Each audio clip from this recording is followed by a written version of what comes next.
Sabri Subi joins me now in the studio. I really look at business as an incredible vehicle to really make good and make change in the world. Did you start this at home in a bedroom? Is that what I remember reading in the book?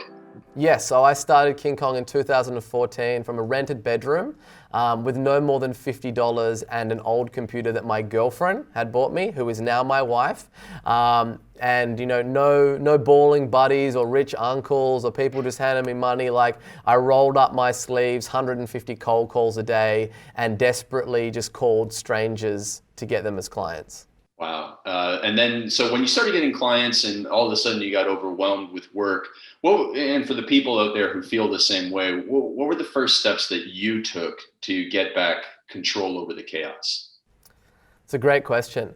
For me, it was very chaotic because I was doing the selling by day and then I was doing the client fulfillment work by night.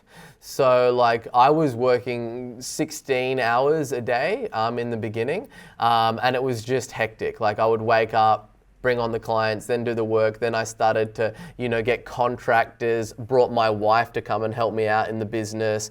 Then got it to a point where I was like, hey, what am I doing here? Is this a cash flow business? Is that what you're doing? Is this a lifestyle just to provide a good lifestyle? Or do you want to build something bigger? And when I decided, no, I want to build something that's a lot bigger than me. I don't want it to be the Sabri Show. That was when I ponied up, got an office and started to build a team, right? And there is always chaos. That's just a part of the game, right? There's this you bring people in and try and make yourself redundant at every step of the way. So that's kind of the way that I have always looked at growing my business is where is it my time is going, right? And who can I who can I delegate this to, automate this, or just remove it completely to make myself redundant in that role. And then you slowly start to ascend up. And for me, first it was I'm spending, 8 hours a day on the telephone. Let me go and hire somebody to basically do a lot of the selling with me.